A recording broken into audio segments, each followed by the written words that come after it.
ఓం శ్రీ గురుభ్యో నమ. జ్ఞానానందమయం దేవం నిర్మలస్ఫటికాకృతిం ఆధారం సర్వవిద్యానాం హయగ్రీవ ఉపాస్మహే. సదాశివసమారంభం శంకరాచార్య మధ్యమం అస్మదాచార్య పర్యంతం వందే గురు పరంపరం. నేను స్వామి శివానంద సరస్వతి వారు చెప్పినటువంటి వాయిస్ ఆఫ్ హిమాలయాస్ అని దాని నుంచి నేను నా స్వేచ్ఛానువాదంలో తెలుగులో నేను చెప్తూ ఉన్నానండి. ఇప్పుడు 11వ అధ్యాయం అవుతోంది. జ్ఞాన మార్గం అని జ్ఞానయోగం, జ్ఞాన మార్గం గురించి వారు చెప్తున్నారు. నేను సుమారుగా 188 వాక్యాలు నేను తర్జుమా చేశాను. ఇప్పుడు 189. నేను ముందులో వాక్యాలను చెప్తున్నాను, కానీ తర్వాత విషయాన్ని నేను అలా చదువుకుని వెళ్ళిపోతున్నానండి. ఇప్పుడు ఆయన స్వామి అంటారు, ముముక్షత్వం కోసం తీవ్రంగా ఆరాటపడాలి. అప్పుడు మనం ఈ జనన చట్రం నుంచి విడిపడి ఆ పరమాత్మలో ఐక్యం అవుతామని చెప్పి అని అంటున్నారు. తర్వాత ఈ ప్రాపంచిక విషయాలనే వాటిని విడిస్తే మనం గొప్ప ఆధ్యాత్మిక ఫలం పొందగలం. అంటే అది చెప్తారు మనకి. ఇది తితీక్షాము దీంట్లో వస్తుంది, శమధమాది షట్సంపదలో వస్తుంది. ఏమండి, ఉపరతి తితీక్ష. ఆ తితీక్షలు ఏమిటంటే మనం వేటిని పట్టించుకోకూడదని చెప్తారు. అది అంటే న్యాసం విడిచిపెట్టాలి. న్యాసం అంటే మనకి సంసారంతో సంబంధం లేకుండా ఉండాలి. అది తర్వాత మనకు అగుపడని ఆత్మ సత్యాన్ని గ్రహించడానికి ఆధ్యాత్మిక విషయాశక్తి తపన ఉండాలి. మనకి కంటికి కనిపించేవన్నీ కూడా నశిస్తాయి. కంటికి ఏదైతే కనిపించవో అది నాశనం లేనిది. మనకి ఆత్మ సత్యం జగన్మిథ్య అంటారు, చూస్తారా? ఈ లోపల ఆత్మ అనేది ఏంటంటే ఈ పంచభౌతిక శరీరం ఉంటుంది, లోపల ఉంటుంది ఆత్మ. మనం చేసినటువంటి ఈ కర్మ అంటే పుణ్యపాపాలను బట్టి మనకి శరీరం వస్తూ ఉంటుంది. అయితే స్వామి ఏం చెప్తారంటే ఈ మానవ శరీరం ధరించడం చాలా దుర్లభం. అది రావడం మనకి శంకరాచార్యులు కూడా చెప్తారు, జంతునాం నరజన్మ దుర్లభం ఉంటారు. అలాగే స్వామి శివానంద కూడా చెప్తారు, ఈ జన్మలోనే మనం ధరించడానికి అవకాశం ఉంది. తర్వాత ఇంకే జన్మలో కూడా లేదు. మనం ఈ జన్మలో కానీ ఆచరించకపోతే సత్కర్మలు అవి కూడా మళ్ళీ ఏ జన్మలోకి వెళ్ళిపోతామో తెలియదు. చాగంటి వారు కూడా చెప్తుంటారు ఈ విషయాన్ని. మనం అందుకే సత్కర్మలు చేస్తూ ఉండాలి. ఈ స్వాముల తాలూకా విషయబోధన మనం వింటూ ఉండాలి. ఏమండి, ఈ జనన మరణ చట్టం నుంచి విడివడటానికి బలమైన కోరిక, తీవ్ర సాధనలు చేయమంటున్నారు స్వామీజీ. అది దీనికి ఏంటంటే తీవ్రమైన కాంక్ష మనకు ఉంటుంది. భగవంతుని దయవలన మానవ ప్రయత్నం ఉంటే అమృతత్వం పొందొచ్చు. అమృతత్వం అంటే ఇంకేం లేదు, మనం ఈ జన్మ ఎత్తకుండా ఉండడమే. అది అమృతత్వం పొందొచ్చు. అంటే దానికి సాధనలు కూడా ఉండాలి. పాపం ఉండకూడదు, పుణ్యం ఉండకూడదు. మనకి బ్యాలెన్స్ షీట్లో నిల్లు చూపించాలి. ఇవన్నీ ఉంటాయండి. దీనికి కేవలం మానవ ప్రయత్నం వలన మాత్రమే ఆ ఆత్మని గుర్తించలేము. ఎవరికైతే ఆ భగవంతుని దయ ఉంటుందో వారు మాత్రమే ఆత్మదర్శనం పొందుతారు.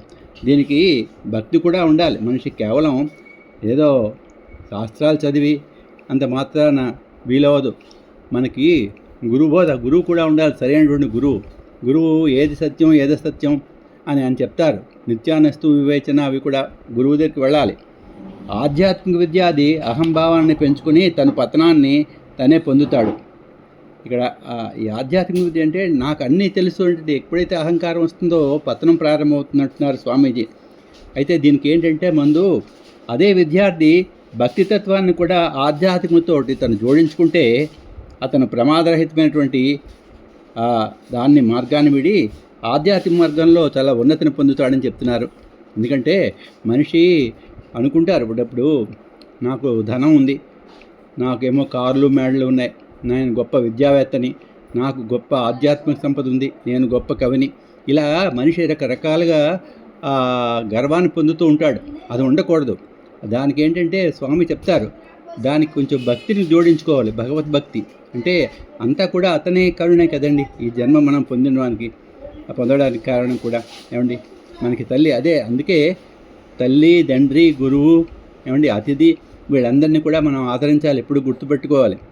మళ్ళీ ఇప్పుడు కూడా అధర్మంగా ఆర్జన చేయకూడదు, న్యాయార్జన చేయాలి. ఇప్పుడు ధన సంపాదన అవి కూడా.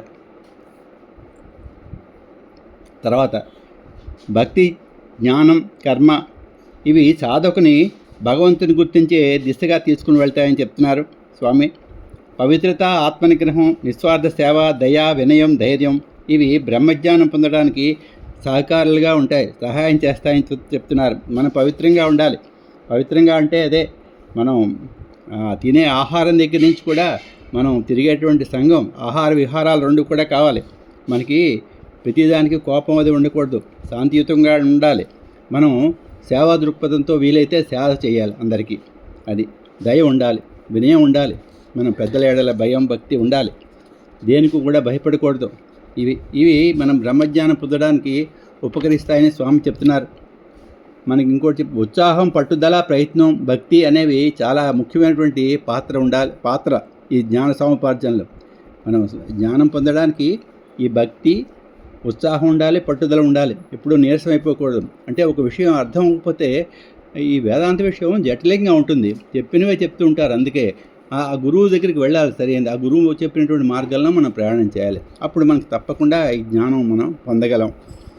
ఓర్పు, పట్టుదల, ధైర్యం, పవిత్రత, నిజాయితీతో కూడిన భగవంతుని గురించి ఆలోచన, ఆక్రోశన అనేవి మనం జ్ఞానం పొందడానికి ఈ సోపానాలని చెప్తున్నారు. మెట్లు ఒక్కటి కూడా మనకి ఓర్పు ఉండాలి.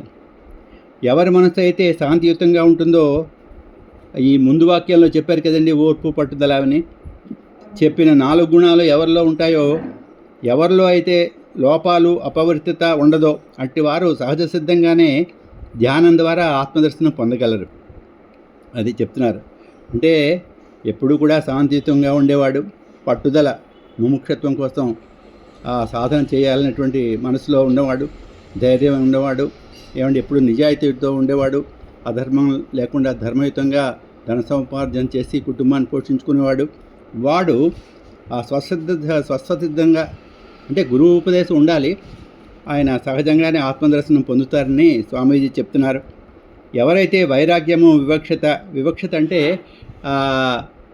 ఏది ఉంటుంది శాశ్వతం, ప్రపంచంలో ఏది ఉండదు అనేటువంటిది విషయం తెలుసుకోవడం అన్నమాట.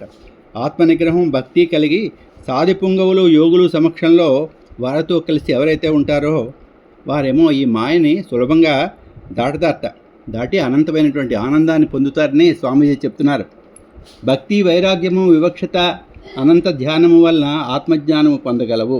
అది వివక్షత అంటే అదే, ఏది ఉంటుంది ఏది ఉండదు అనేటువంటి ఆ డిస్క్రిమినేషన్ ఉండాలంటారు, ఇంగ్లీష్లో చెప్తారు.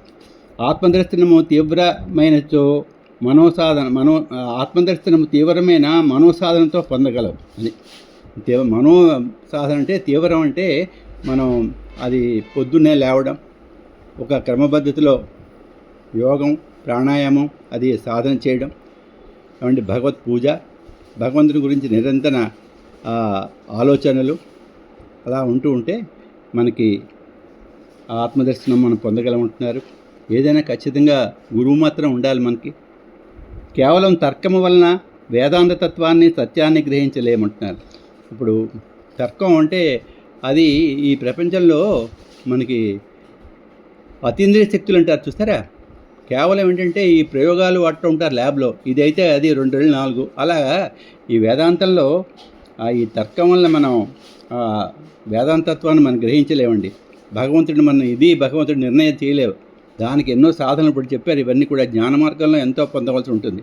అంటే ఈ మెటీరియలిస్టిక్ వరల్డ్లో మనం ఈ తర్కం ఉపయోగపడదు. అది చెప్తున్నారు ఆయన. నేను ఎవరిని, ఏది శాశ్వతం, ఏది అశాశ్వతం అనేటువంటి తీవ్రమైన తత్వ విచారణ వలన ఆత్మతత్వాన్ని, బ్రహ్మజ్ఞానాన్ని పొందవచ్చు. అంతేకాని ఎన్ని ఇతరముల అయినటువంటి పనులు చేసినా ఆ జ్ఞానం లభించదు అని చెప్తున్నారు. అదే రమణ మహర్షి కూడా ఎవరైనా వెళ్తే నువ్వు తెలుసుకో అని చెప్తూ ఉండేవారట ఆయన. ఎప్పుడైతే ఆ తత్వ విచారణ నేను ఎవరని వచ్చిందో, నేను ఈ పుట్టుకేమిటి, నేను ఎందుకు పుట్టాను, అసలు ఈ ప్రపంచం ఏమిటి, ఈ ఆలోచన ఎప్పుడైతే వచ్చిందో మనిషికి కొంచెం వాళ్ళు ఆ సరైనటువంటి ఆధ్యాత్మిక మార్గంలో వెళ్తున్నారని చెప్పొచ్చండి. తర్వాత ఈ జ్ఞానం అనేది ఏంటంటే మనకి పూర్వజన్మ సుకృతం అంటున్నారు ఈయన. కరెక్టే, మనకి పూర్వజన్మ సుకృతం వల్లనే మనిషి జన్మ మనకి లభించిందండి. అలాగే ఏదో ఒక గొప్ప వాళ్ళ ఇంట్లోనూ, ఈ ఆధ్యాత్మిక చింతన ఉన్నటువంటి వారింట్లోనూ, గొప్ప అంటే ఇక్కడ ధనం కాదండి, ధనం ఏమీ కాదు. అందరూ అనుకుంటారు ధనం వల్ల అన్నీ సమకూరుస్తాయని. అంటే ఒక సామెత ఉంది, ధనం మూలం ఇదే జగత్ అని. అంతేగాని అన్నిటికీ ఆ ధనాన్ని ముడిపెట్టకూడదు. అందులో ప్రత్యేకంగా ఈ ఆధ్యాత్మిక సంపద అయితే ఈ స్వామి చెప్పినట్టుగా మనకి నిత్యానిత్య వస్తు వివేచన ఒకటి, తర్వాత ధర్మంగా ధన సముపార్జన ఒకటి, మనకి దయ, ఇతరుల యందు పెద్దల యందు భక్తి, వినయం, ఇలాంటివి ఇవి ఉండాలి. ఇవన్నీ కూడా తర్వాత చెప్తున్నారు స్వామి. ఈ కోరికలు ఏమిటంటే అనంతం కదండి. ఇవి కోరికలు, గర్వము, మూర్ఖత్వము, అసహనము ఇవన్నీ కూడా విషతుల్యాలు, అంటే విషంతో సమానం అండి ఇవి. అలాగే అజ్ఞానం, కామం కూడా చాలా ప్రమాదకరమైనవి రెండు కూడా. వీటన్నిటికీ విరుగుడు ఏమిటంటే స్వామి చెప్తారు ఆత్మజ్ఞానం పొందటమే. ఎప్పుడైతే ఆత్మజ్ఞానం మనం పొందామో ఇవన్నీ కూడా పటాపంచలైపోతాయి. ఈ మాయ మన ఇంకేం చేయలేదు అప్పుడు. తర్వాత స్వామి చెప్తారు, నువ్వు ఈ జన్మలో పొందినదే అజ్ఞానాన్ని పోగొట్టుకోవడానికి, విశ్వచైతన్యవంతుడైనటువంటి ఆ భగవంతుని గుర్తించడానికి ఉపయోగపడుతుంది. ఈ జన్మలో మనం పొందిన సాధన వల్ల మనం చేసి అవి పొందుతాం ఆధ్యాత్మిక జ్ఞానాన్ని. అదేంటంటే మనకి అజ్ఞానాన్ని పోగొడుతుంది. ఈ విశ్వచైతన్యవంతుడైనటువంటి ఆ భగవంతుడిని మనం గుర్తించడానికి అది ఉపయోగపడుతున్నట్టున్నారు. ఇది యోగ సాధన ద్వారా దీన్ని సాధించమని చెప్తున్నారండి ఆయన. ఇది ఈ నెల కూడా యోగా మనకి 21 జూన్ యోగా దినోత్సవం, అంతర్జాతీయ యోగా దినోత్సవంగా దీన్ని చెప్తున్నారు. మనకి యోగంలో లయయోగం, హఠయోగం, రాజయోగం, పతంజలి అష్టాంగ యోగం, ఇలా చాలా యోగాలు చెప్తారు. అయితే ఇప్పుడు పతంజలి అష్టాంగ యోగం అది ఏంటంటే ఒక క్రమపద్ధతిలో సోపానాలు అవి. యమ, నియమ, ఆసన, ప్రాణాయామ, ప్రత్యాహార, ధ్యాన, ధారణ, సమాధి ఉంటుంది. సమాధి చివరిది. సమాధిలో మళ్ళీ నిర్బీజ సమాధి, నిర్వికల్ప సమాధి రెండు కూడా ఒకటే అంటారు.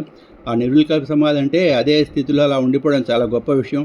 రామకృష్ణ పరమహంస అంటే మహానుభావులకి చెప్పిన వాళ్ళలో మనకు తెలిసిన వాళ్ళలో వారికి అలా ఆ సమాధి సిద్ధించి 3 రోజులు కూడా ఉండిపోయినటువంటి ఉన్నాయట.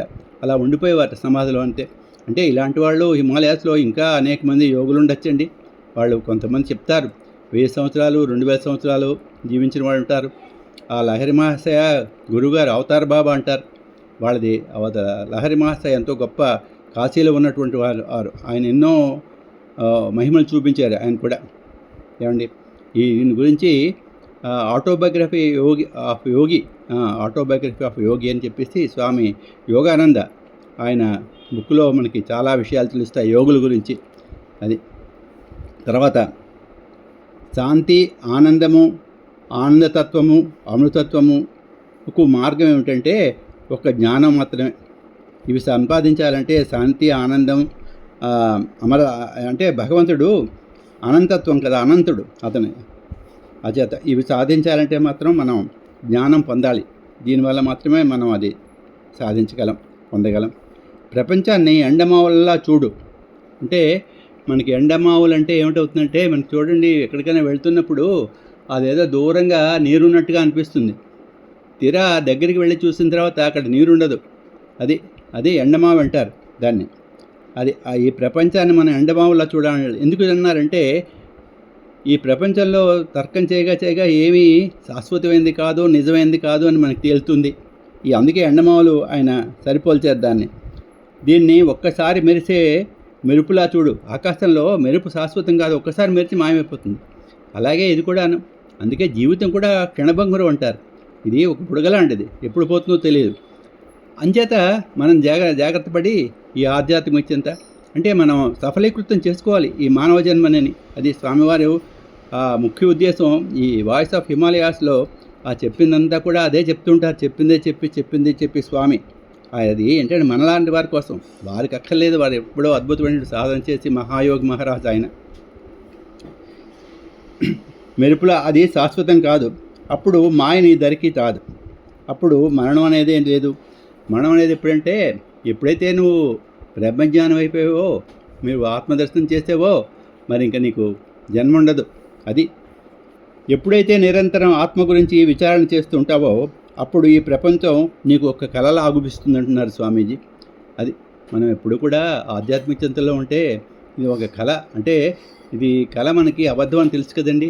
అలాగే మనం కూడా ఈ జరిగేటువంటి సంఘటనలన్నీ కూడా ఇదొక మాయ, ఇదొక కళ, శాశ్వతం కాదని మనం గుర్తిస్తాం అన్నమాట. నేను ఇక్కడితోటి ఆపుతున్నానండి. శుభం భూయాత్.